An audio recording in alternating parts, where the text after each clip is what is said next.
6 years old when the dictatorship started. I remember the day that Chavez got elected in 1998. I asked my abuelito in our backyard what had happened, and he told me that he had won. My family never voted for the Chavismo dictatorship, not even for local elected officials. We always stayed in the opposition side.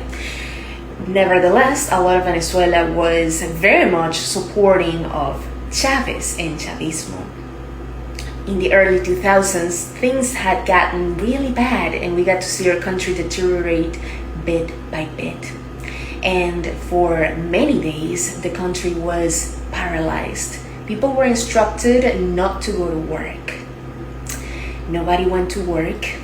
And guess what? We got him out. No foreign aid. It was the Venezuelan military in conjunction with the Venezuelan people.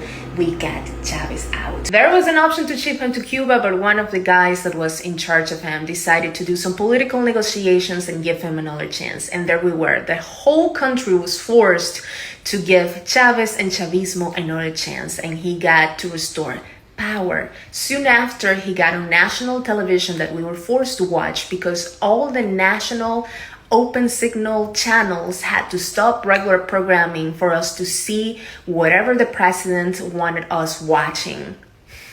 All these highly qualified workers from PDVSA, Petróleos de Venezuela Sociedad Anónima, were called out on national television and told that they lost their jobs. Soon after, expropriations happened. This is the process where Chavez went to all the privately owned companies in Venezuela, all the industries like agriculture, like petroleum and so forth, and he expropriated him, meaning that they belonged to the state and no longer were private property.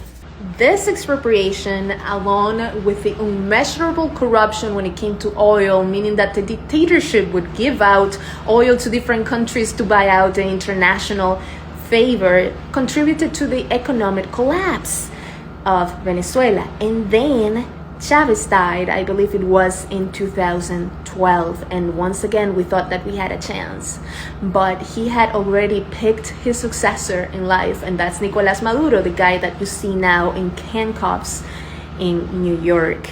And we didn't have fair elections once again because all the elections were provenly rigged. Luna is here, so Luna and I are going to explain this whole thing.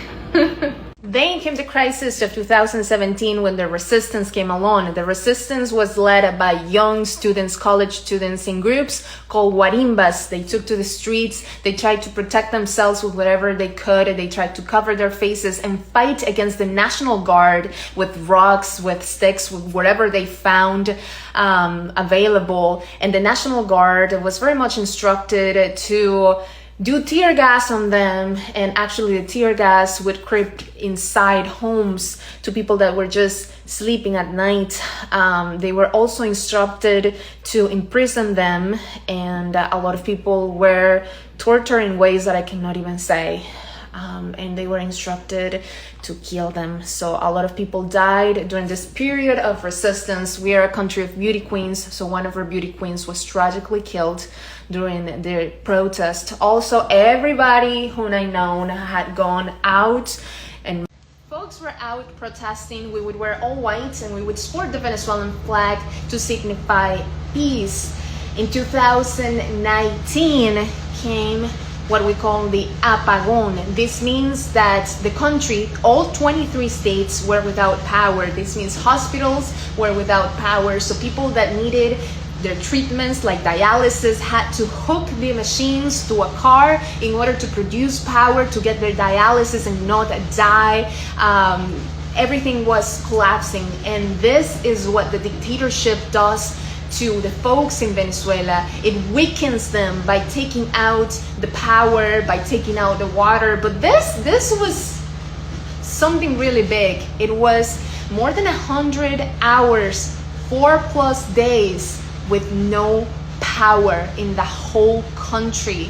It was hard to communicate with our loved ones, with our families. Once again, we just had to put up with the dictatorship. That brings us to 2024. We had elections again. This time we had our leader. Her name is Maria Corina Machado. She was a woman. She had a very clean political record. She had been serving as a congresswoman for a very long time, and she had endured abuse from the dictatorship, and also she had confronted Chavez to his face.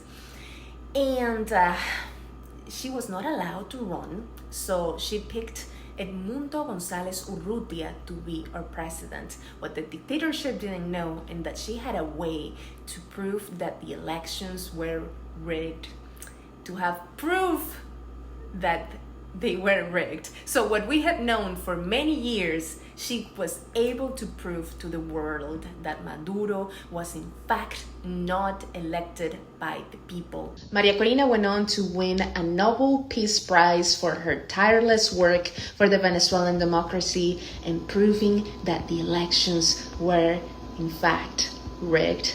That brings us to Donald Trump deciding to ship out the ships to the Venezuelan coast. This is the part that you all gotta pay attention, because this is probably when you joined in the story of what's going on in Venezuela. So at first they were attacking ships that were supposedly drug ships, and many of them were probably drug ships. But there is documentation that some of them might have been just fishermen trying to make a living.